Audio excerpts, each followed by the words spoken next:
ದೋಸ್ತಿ ಕುಸ್ತಿ ಲಾಭ ಪಡೆಯುತ್ತಾ ಬಿಜೆಪಿ ಅನ್ನುವಂತ ಪ್ರಶ್ನೆ ಉದ್ಭವವಾಗ್ತಾ ಇದೆ. ಬಿಜೆಪಿ ಕೋರ್ ಕಮಿಟಿ ಸಭೆಯಲ್ಲಿ ದೋಸ್ತಿ ಕುಸ್ತಿಯದ್ದೇ ಪ್ರಮುಖವಾಗಿ ಚರ್ಚೆ ಆಗ್ತಾ ಇದೆ. ಸದ್ಯಕ್ಕೆ ಕಾದು ನೋಡುವ ತಂತ್ರದ ಮೊರೆ ಹೋಗಲಿದೆ ಬಿಜೆಪಿ. ಆದ್ರೆ ಅವಕಾಶ ಸಿಕ್ಕರೆ ಅದನ್ನ ತಪ್ಪಿಸಿಕೊಳ್ಳಿಕ್ಕೆ ಈ ಸಲ ಬಿಜೆಪಿ ಖಂಡಿತವಾಗ್ಲೂ ತಯಾರಿಲ್ಲ. ಅವಕಾಶ ಸಿಕ್ಕಂತ ಸಂದರ್ಭದಲ್ಲಿ ಅದನ್ನ ಸದುಪಯೋಗ ಪಡಿಸಿಕೊಳ್ಳುವಂತ ತೀರ್ಮಾನಕ್ಕೆ ಬಿಜೆಪಿ ಬಂದಿದೆ.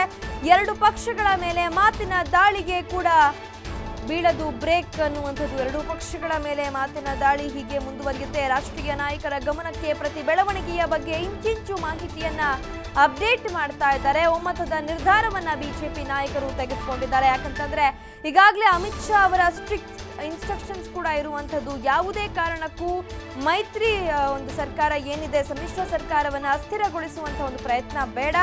ಆದರೆ ಅದೇ ಸರ್ಕಾರ ತಾನಾಗಿಯೇ ಬಿದ್ದು ಹೋಗುತ್ತೆ. ಅಂತಹ ಸಂದರ್ಭದಲ್ಲಿ ಅವಕಾಶವನ್ನ ಸದ್ಬಳಕೆ ಮಾಡಿಕೊಳ್ಳುವಂಥ ಒಂದು ವಿಚಾರವನ್ನ ಇದೀಗ ಸಭೆಯಲ್ಲಿ ಪ್ರಮುಖವಾಗಿ ಚರ್ಚೆ ಮಾಡಲಾಗಿದೆ.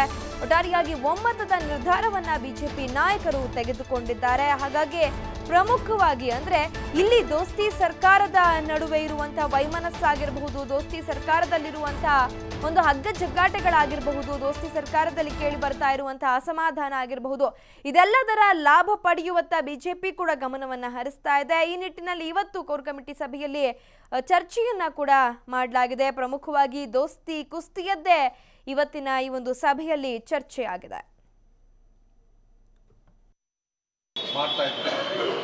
ಅದರ ಜೊತೆಗೆ ಬರೋ ಲೋಕಸಭೆಯ ಸಿದ್ಧತೆಯ ಚರ್ಚೆ ಕೂಡ ನಡೀತು. ಅದರಲ್ಲಿ ಕೇಂದ್ರದ ನಮ್ಮ ಪಕ್ಷ ನಿರ್ದೇಶನ ಕೊಟ್ಟ ರೀತಿಯಿಂದ 8 ಅಂಶಗಳ ಬಗ್ಗೆ ಚರ್ಚೆಯನ್ನು ಈ ಕಾರ್ಯಕಾರಿಣಿನಲ್ಲಿ ಮಾಡೋರಿದ್ದೀವಿ. ಕೋರ್ ಕಮಿಟಿನಲ್ಲಿ ಕೂಡ ಅದರ ಬಗ್ಗೆ ಚರ್ಚೆಗಳು ನಡೀತು.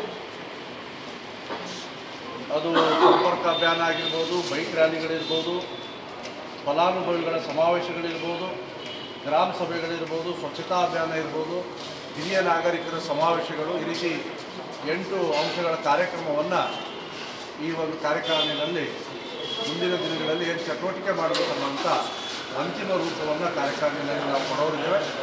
ಹಾಗೆಯೇ ಲೋಕಸಭೆಯ ಹಿನ್ನೆಲೆ ನಮ್ಮ ರಾಷ್ಟ್ರೀಯ ಅಧ್ಯಕ್ಷರ ಪ್ರವಾಸ ಎಲ್ಲ ರಾಜ್ಯಗಳ ರೀತಿಯಿಂದ ಕರ್ನಾಟಕಕ್ಕೂ ಕೂಡ